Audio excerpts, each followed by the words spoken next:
on the News Channel 5 network. This is Score on Business. Hey, welcome to Score on Business. I'm Pete Hendricks. I'm a serial entrepreneur, and I'm your host today. Many prospective entrepreneurs aren't sure where to start, and Score is there for you. We'll start providing a tip on each show, and then also Score offers low-cost classes and no-charge counseling specifically to guide folks through thinking about starting and succeeding in business. More information is available at scorenashville.org. Make sure to check out the workshops tab. They're usually on the weekends, $25 a pop.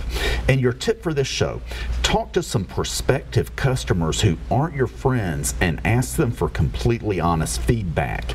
And when you have an idea, friends will tend to want to say, oh, heck yeah, because I want to be supportive, but you really need to know whether or not your idea is feasible. So, welcoming back Mr. Matt Tenney, who has been in the Marines. He's written 2 books and is a professional speaker on the topic of servant leadership and taking care of other people. Thank you for being back. Oh, my pleasure, Pete. And thanks for having your me back. service. Yeah. So, you know, on a previous segment, we talked about servant leadership, which that's important, but talk to us about emotional intelligence and what the impact is and why that's important. That's a large topic, Pete. So we'll try to narrow it down to a few key ideas for you. So just coming back to the idea of servant leadership. So if we are a leader that's interested in taking good care of team members, we see that that's what's going to help drive engagement. That's what's going to help the people on our team actually execute the strategy that we create. I don't think there's a more important aspect of servant leadership than cultivating our own emotional intelligence. Emotional intelligence, just generally speaking, to me is what closes the gap between the leader that we want to be and the leader that we actually are every day. And for all of us, there's a gap. I mean, if we're really honest with ourselves, we have this ideal vision of how we want to show up to work every day. And that's never quite the same as how we actually do show up. We're broken humans in a broken world, and that's it's the way it is. However, that gap doesn't have to be this big. Yeah. That gap can gradually be closed down to where we're showing up more and more, being the type of leader, the type of human being that we want to be every day. And generally speaking, all of the emotional intelligence competencies, there are many of them, but that general idea of emotional intelligence is what helps us to close that gap between who we want to be and who we actually are every day. And from the point of actually serving the team members, one of the key ideas here is that if you were to just think in very, very general terms, right, you have 2 teams of relatively equal intelligence, relatively equal talent levels. Let's say the teams A and B. They have equal access to funding. Everything's generally equal. And you have one team where the emotional climate of the workplace is terrible. Right? Every day people show up, they're miserable, they're not really engaged in what they're doing, they're not happy, they don't feel taken care of by leadership. And then you have the other team. It's the opposite. People show up early, they stay late, they're happy, they enjoy who they're working with, they feel that the leaders take care of them. Who's going to win that battle in the business world? Oh, there's no doubt about that. Especially over the long term, it's going to be no contest. In fact, I would even weigh the scales and say a lesser talented team with less intelligence and less access to capital is going to win if they have an emotional climate that is very positive. Yeah. And now the key there is, who do you think sets the emotional climate for the workplace? It comes from the top down. It comes from the top. In fact, Daniel Goleman's work has been very clear on this, that emotions are quote-unquote contagious. And it was actually shown, I think this was a study done in the Navy, where they found that a leader who didn't even leave the office was affecting the emotional climate of people that he or she never even interacted with because of how he or she interacted with his or her direct reports. So this person was in the cave all the time and quite miserable, made his direct reports miserable, and then they in turn made other people miserable. And my career has been, engaging with companies. It starts at the top and it goes down. It does. So, but for anyone watching the show, I mean, even if you're a small team, the answer is it starts with me. Right. And you can have an effect up. So even if you're not at the top of the chain, you can have an effect up. But that's the key idea, is that that emotional climate starts with me. Now, if you are in a leadership position, I think we have to take even more onus and say, it really, really starts with me. So people take their cues, even non-verbally, off of how the leader is interacting with other people. Yes. So, you know, leaders are people like all of us, and some people are more focused on servant leadership and caring for others. It's how they're wired, and some folks really aren't. It's just not how they were wired.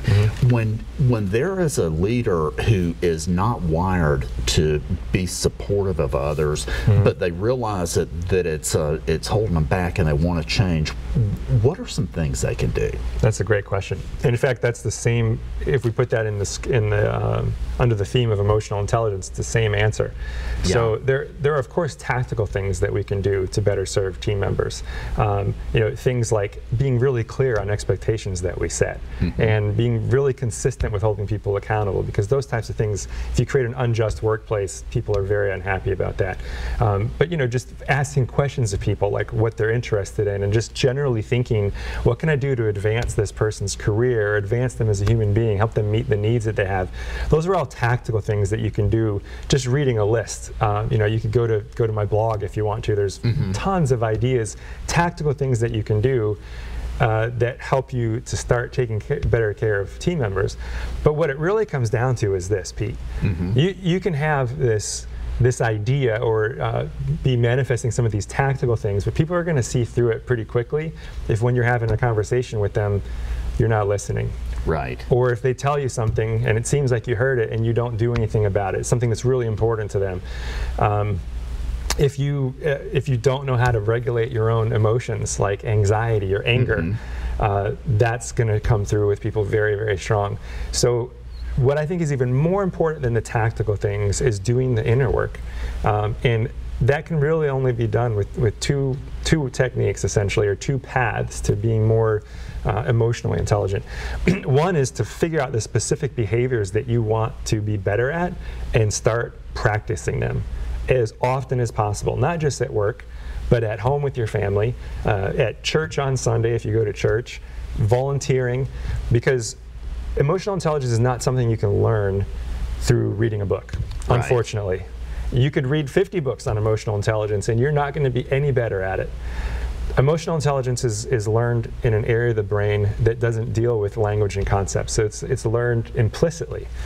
And so what that means is, if you practice at home with your wife and kids, or if you practice when volunteering on the weekend, these behaviors that you want to elicit more often, if you practice at church on Sunday, that is also going to show up at work, and vice versa. So if you're practicing these things at work, that's going to show up in your home life. And to me, that's one of the most inspiring aspects of showing up to work every day, is thinking more in terms of, well, let's not see how much money we can make or how much we can crush our competition. I think those things will happen automatically if you're developing these qualities and taking care of team members. But what if you show up to work to be the absolute best human being that you can be? So you're trying to develop things like greater levels of empathy for your team members. Actually really listening when somebody's talking to you and finding out, what do they need? What are the legitimate needs that they have, and how can I help them meet those needs?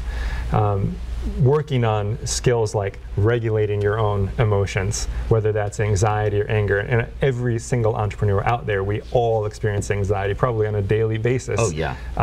Especially early on. So we can look at work as, I'm showing up to work not just to achieve business goals. Yeah. I'm showing up to work almost as my own personal development workshop. And I know that if I interact in these ways better with team members, if I have higher levels of empathy, of compassion, listening skills, my own emotional regulation, self-regulation, I mean, then that's going to show up at home. So home life is going to be better, and vice versa. So these things not only result in better business outcomes, but they make life a whole lot more enjoyable. Oh yeah. So one way is just to make a list, and there are many assessments out there that you can take to gauge your strengths and weaknesses in the emotional intelligence competencies, and try to leverage whatever strengths you have that show up on those competencies to then shore up your weaknesses where you're weak. But the path is to find out where you want to, the behaviors that you want to improve on, and practice them. Awesome. Matt, thank you so much for being here. Oh, my pleasure. Okay, and we'll break for a moment, ladies and gentlemen. We're gonna break, and we'll be back shortly. Thanks.